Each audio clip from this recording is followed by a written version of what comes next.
Pada siang menjelang sore hari, di sebuah warung kopi di sebuah kota yang namanya dirahasiakan, terdapat 4 orang laki-laki yang sedang mengobrol. 2 di antaranya adalah bapak-bapak, yang satu berkopiah, yang satu lagi mengenakan ikat kepala bercorak batik. Sedangkan 2 orang lagi adalah pemuda yang mengenakan setelan kasual. Obrolan mereka mengarah pada hutan sisi desa yang mulai menunjukkan keangkerannya. Hutan itu terlalu luas untuk dijelajahi. Meski ada jalur untuk mobil, tapi medannya cukup berat. Perlu menggunakan mobil khusus kalau mau melewatinya. Solman, salah seorang sopir yang juga teman dari 2 pemuda tersebut, diketahui menghilang saat mengantar kayu gelondongan menggunakan truk. Truknya ketemu di jalur tengah hutan itu, tapi Sulman tidak. Ia menghilang. Sudah sebulan ini Sulman tidak pulang ke mes. Polisi bahkan tim SAR belum juga menemukannya hingga sebulan berlalu. Sulman juga tidak mungkin pulang ke Jawa. Ia tidak pernah mengatakan akan segera pulang kampung. Lagi pula waktu itu ia baru seminggu dari kampung. Mereka khawatir dicuri orang dari kampung alam lain. Sebelumnya, warga juga digegerkan dengan hilangnya pasangan muda-mudi di tengah hutan tersebut, yang mana keduanya juga tidak diketahui keberadaannya.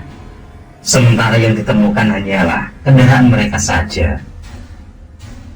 Pak Tohar, lelaki yang berkopiah itu berujar, jika ada yang mencoba membuktikan tentang keberadaan alam lain di hutan tersebut, dapat dipastikan tidak ada yang kembali. 2 pemuda yang bernama Ahlan dan Dani saling pandang, sementara Pak Ihsan, lelaki yang memakai udun terlihat menggelengkan kepalanya. Obrolan mereka semakin serius ketika Pak Tohar melontarkan ajakan untuk masuk ke dalam hutan.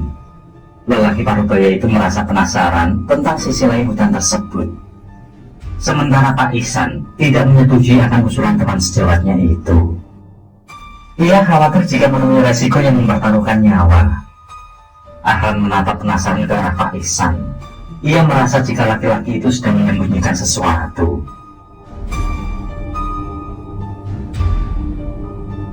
Pada akhirnya, mereka bertiga tetap akan masuk hutan. Jika tim SAR dan pihak berwajib baik-baik saja usai melakukan penyisiran, itu berarti tidak ada yang perlu ditakutkan jika harus ke sana.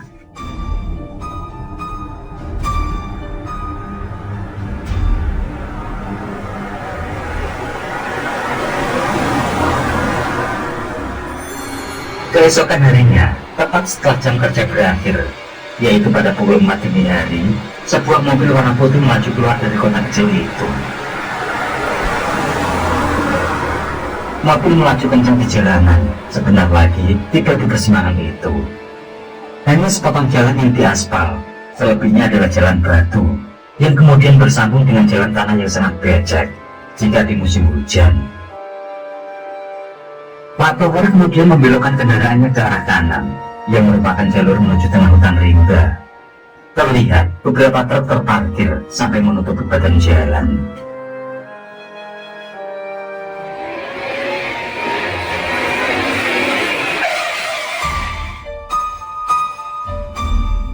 Sontak, Pak Tohar menginjak pedal rem. Tepat setelah Ahlan berteriak mengagetkan. Ahlan yang duduk sendirian di jok tengah wajahnya terlihat memucat. Ia juga terdengar menghafalkan ayat kursi sambil menghela nafas beberapa kali mencoba menenangkan diri. Setelah itu, ia memberitahukan jika ada sosok menyerang rem di bangku belakang. Sosok seperti anak-anak berambut hitam mengembang. Kedua matanya bersinar merah menyala. Rupanya Dani juga sempat melihat sosok tersebut. Kalian berdoa saja, baca ayat-ayat suci Al-Quran. Semoga sosok itu tidak menyeret kita ke dalam nasib buruk. Timbal Pak Tohar, seraya memajukan kembali mobilnya.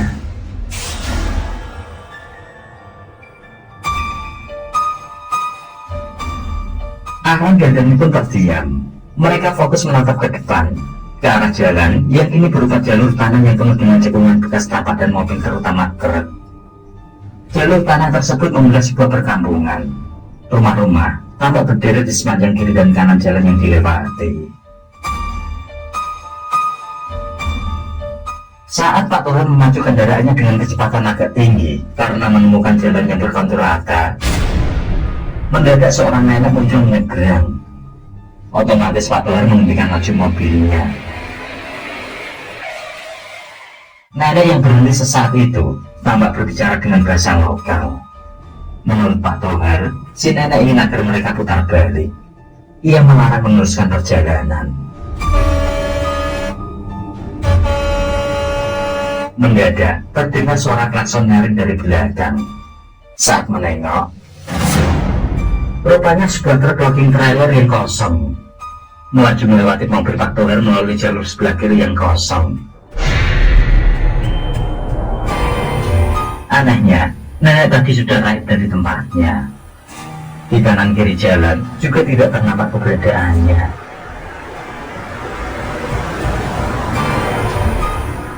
Kembali, Pak Tohar melaju mengikuti truk tersebut. Mobil yang dikemudikan Pak Tohar melaju perlahan melewati jalan tanah yang mulai becek. Apalagi truk di depan melaju tersendat karena mengalami slip di jalur licin dan becek itu. Tanjakan yang akan dilewati tidak seberapa tinggi, namun dikarenakan jalannya yang berupa tanah serta baru diguyur hujan, maka tanjakan itu menjadi sulit untuk dilewati. Setelah melewati tanjakan tersebut, tibalah di sebuah tikungan yang sejatinya hanya mengarah ke kanan. Tapi faktanya, itu adalah pertigaan. Dengan satu tikungan yang terlihat dan satu tikungan yang samar-samar.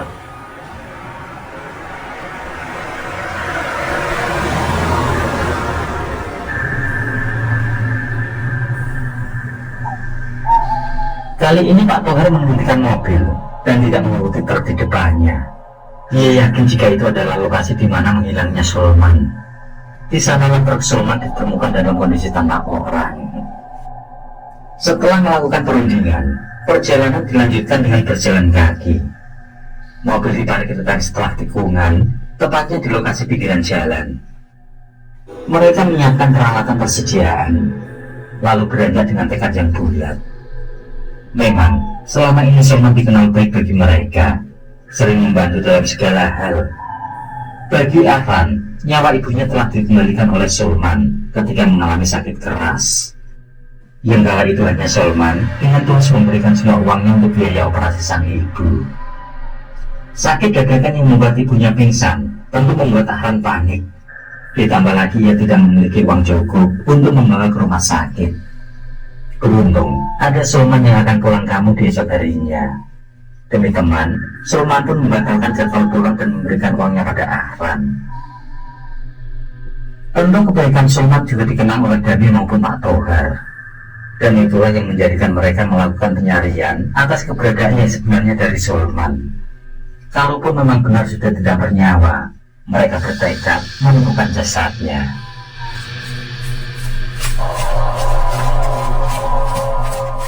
Setelah cukup jauh berjalan, mereka menemui tumpukan batu berbentuk seperti sebuah gapura. Tumpukan batu itu menganyangi suatu jalan setapak yang berkabut. Dengan arahan Pak Tohar, semua memasuki kawasan tersebut dengan tiba di suatu area yang berada lebih rendah. Mereka terus berjalan, seraya melupakan pandangan. Terdengar suara burung hantu yang diiringi suara-suara binatang malam lainnya.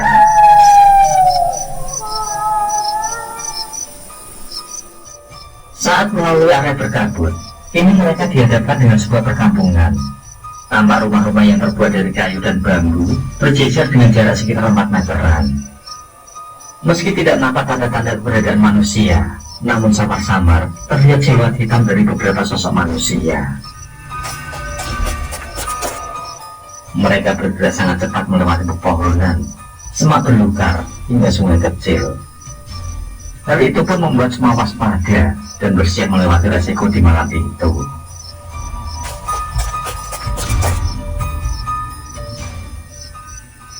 Pak Tohar mengarahkan sendernya ke depan dan tidak sengaja menyorot sesuatu yang terlihat seperti selembar sarung bermotif kotak berwarna oranye.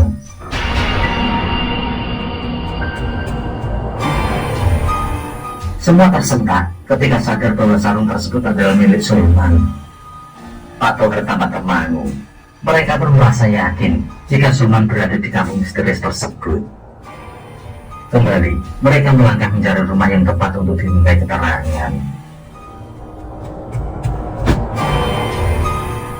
Ketika berjalan, kaki kiri Pak Tohar terlantuk sesuatu yang keras seperti batu. Sesuatu yang keras itu berada di area seperti suatu bekas galian dangkal dengan tumbukan tanah bekas galian. Saat ia menyoroti benda yang membuat kakinya terlantuk tersebut, semua terkejut bukan kepalang, karena benda itu adalah seonggok mayat yang masih mengenakan pakaian lengkap.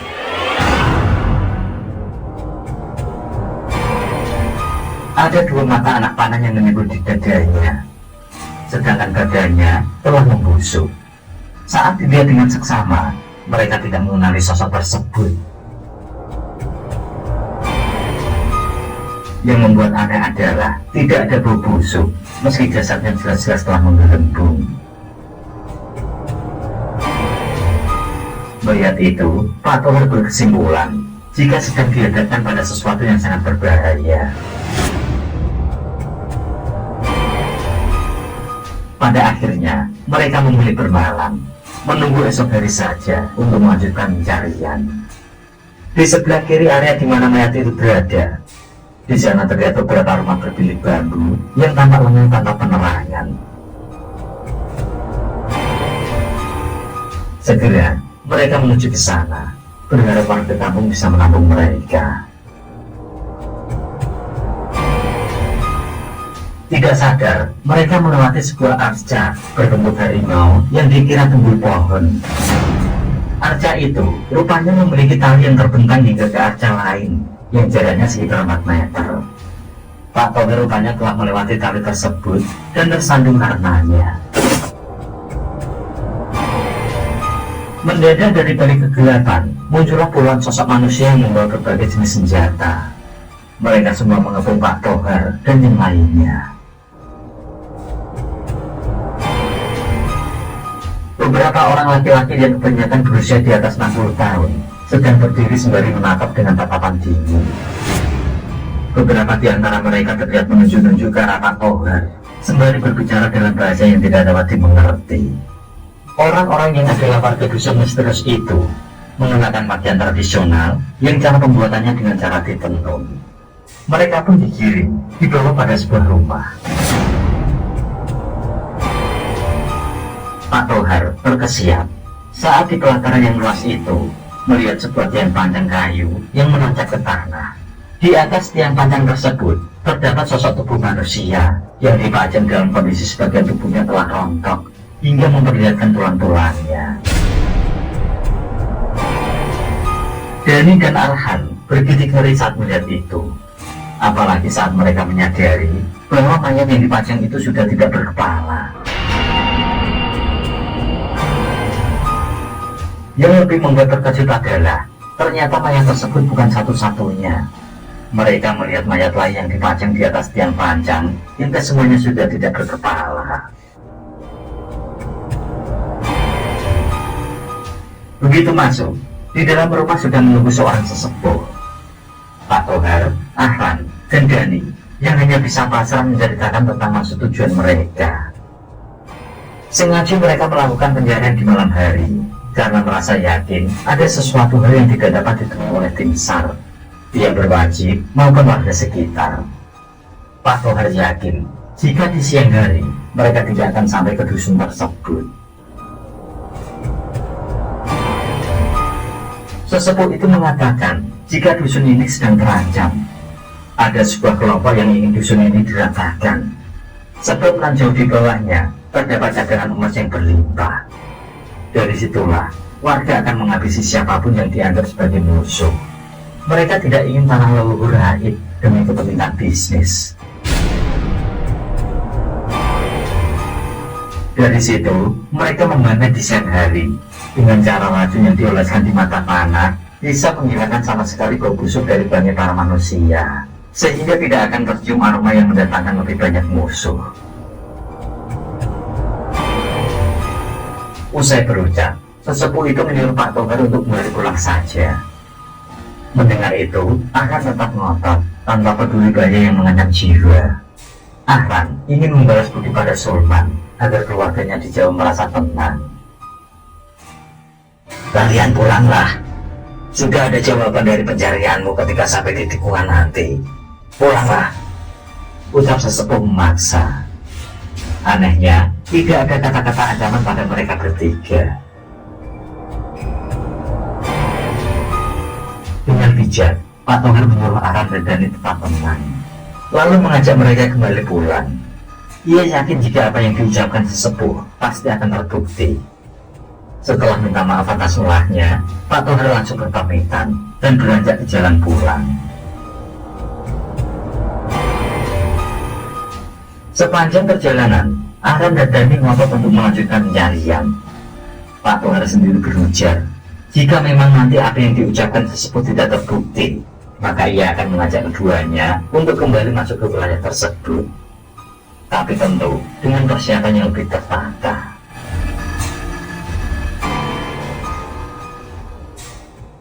Tibalah mereka di tikungan, yang tidaklah jauh kendaraan mereka terparkir. Tepat di tikungan itu, terlihat sosok lelaki sudah menunggu mereka. Ketika menyapa, mereka baru sadar jika sosok tersebut adalah Pak Iksan, kawan ngobrol di warung yang juga tahu rencana pencarian mereka. Pak Iksan mengajak semua menuju mobil untuk berbincang di sana saja. Ia akan menjelaskan tentang apa yang sebenarnya terjadi selama beberapa bulan terakhir ini.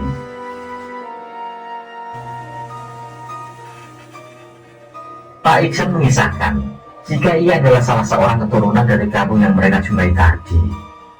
Saat tahu rencana pencarian Sulman, ia langsung bergerak cepat untuk melakukan penyelamatan pada Pak Tohir, Aran, juga Dani. Sebenarnya, ia sudah mengirim sosok seorang nenek gaib, yakni yang dijumpai Aran juga Dani saat perjalanan, dengan tujuan agar mereka takut dan membatalkan niatnya. Tapi ternyata rasa hutang budi tidak menyurutkan tekad mereka. Pak Iksan pun mendatangi perkampungan yang ternyata itu adalah kampung gaib. Sempat terjadi perdebatan saat ia menyuruh ketiga kawan ngobrolnya itu tahu akan perkampungan tersebut. Pada akhirnya diperlihatkanlah kampung misteri itu pada Pak Tohir, Aran, serta Dani. Tanpa campur tangan Pak Iksan, tentu mereka tidak akan kembali dengan selamat.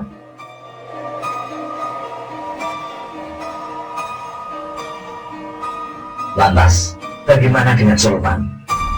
Tanya Pak Tohir, mewakili Aran juga Dani.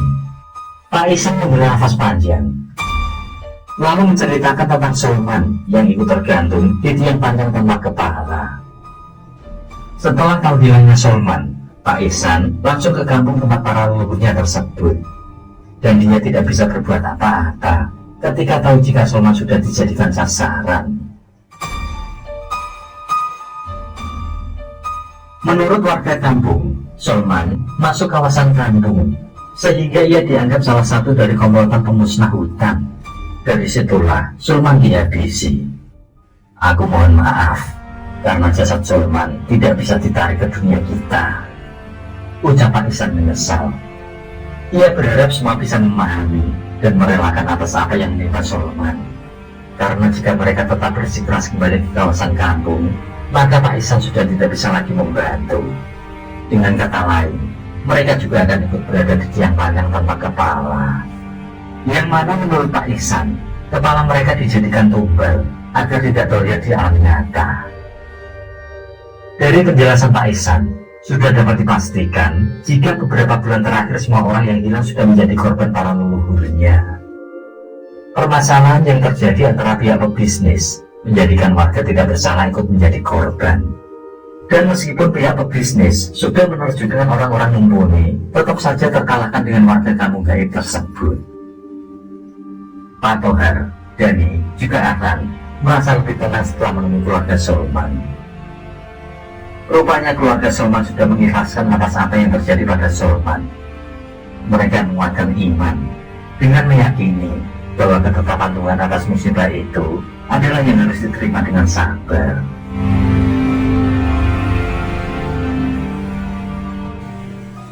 Sementara Pak Iksan yang merupakan satu-satunya keturunan dari kampung agar tersebut terus berupaya agar para leluhur tidak langsung membunuh orang-orang yang masuk ke dalam perkampungan. Tapi tetap saja terjadi orang hilang di kawasan hutan tersebut. Mungkin semua akan kembali aman seperti sedia kala Jika pihak pebisnis tidak lagi mementingkan usahanya untuk menguasai kawasan tersebut, mereka harus sadar bahwa kampung kreatif itu benar-benar ada di sana. Dan mereka juga harus sadar bahwa telah mengorbankan para pekerjanya, termasuk warga yang tidak tahu apa-apa.